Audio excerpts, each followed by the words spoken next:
Get ready for the dictation. 10 seconds. 5 seconds. Start. Mr. Speaker, sir, we are considering the appropriation bill with reference to the supplementary grants. I was hoping that at least one honorable member would refer at least to one item in the supplementary grants and make some concrete suggestions, but I was disappointed. I would request honorable members to bear in mind that we have to follow the rules of debate at least to some extent. It is not as if the minister can answer any point at any time. We come prepared with reference to the subject matter which is to be discussed.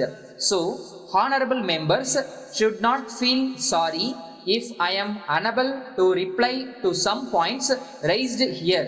I am grateful to the deputy leader of the opposition for his constructive speech. After all, we are interested in the welfare of the people, and all of us are eager that our country should prosper. We want that the various needs of the people should be met.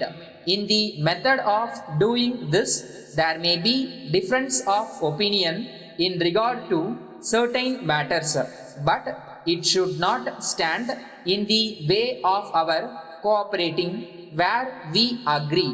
One honorable member referred to the need for improving irrigation facilities. I may inform him that we are anxious to increase production of food grains. The government will do their best to increase food production.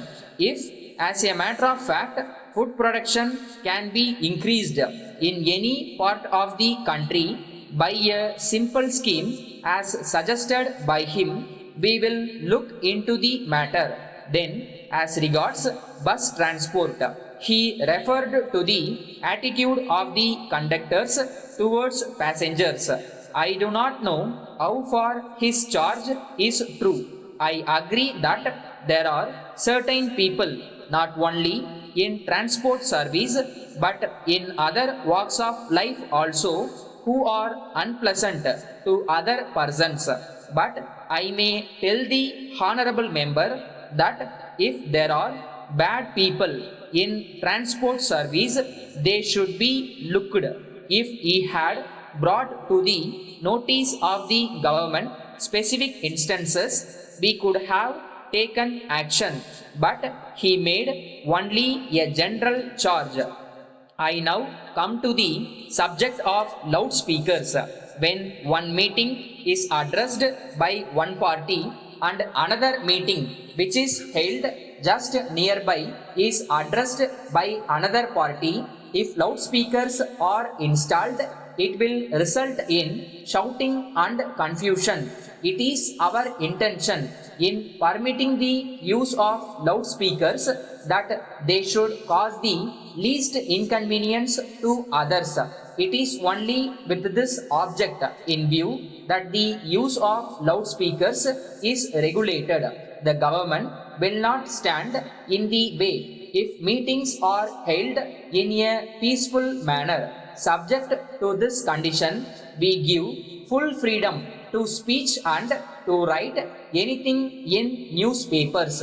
We do not object to these things, but some restrictions are necessary to maintain law and order and to see that there is no breach of peace. It is only from that point of view that certain restrictions are imposed, and they are in the interest of the community as a whole. If it is possible to make any relaxation, I shall gladly do it. We do not stand in the way of peaceful propaganda and the propagation of opinion by peaceful methods. I thank the honorable members for having cooperated with me and the government and for having made useful suggestions during the debate. We can take pride in the fact that our debate has been at a high level. I am sure that any stranger who has watched our proceeding will give a certificate to that effect. Letter from Ganesh Food Stores, Mumbai, to the Indian Biscuit Company, Pune. Dear sirs, we are very sorry to inform you that we have received a number of complaints from our customers to the effect that on opening the tins of cream biscuits sent by you, they found that the contents were in a very broken condition. In this connection, we may tell you that your consignment of these biscuits was delivered to us on 8th June. As soon as it was received, the boxes containing the tins were opened by our men in our presence, and at that time there were no signs of damage. We therefore assume that when the goods left you, they were already in a damaged state.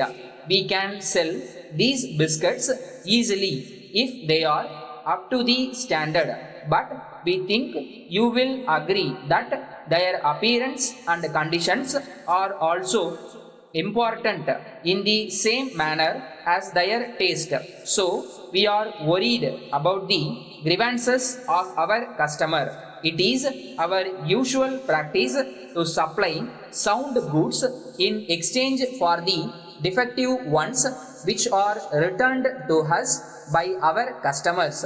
But in this connection, we are not able to decide whether we should follow this practice when we think that the substitute goods may not be in any better condition. So we shall be pleased if you let us know how you can help us out of our difficulty.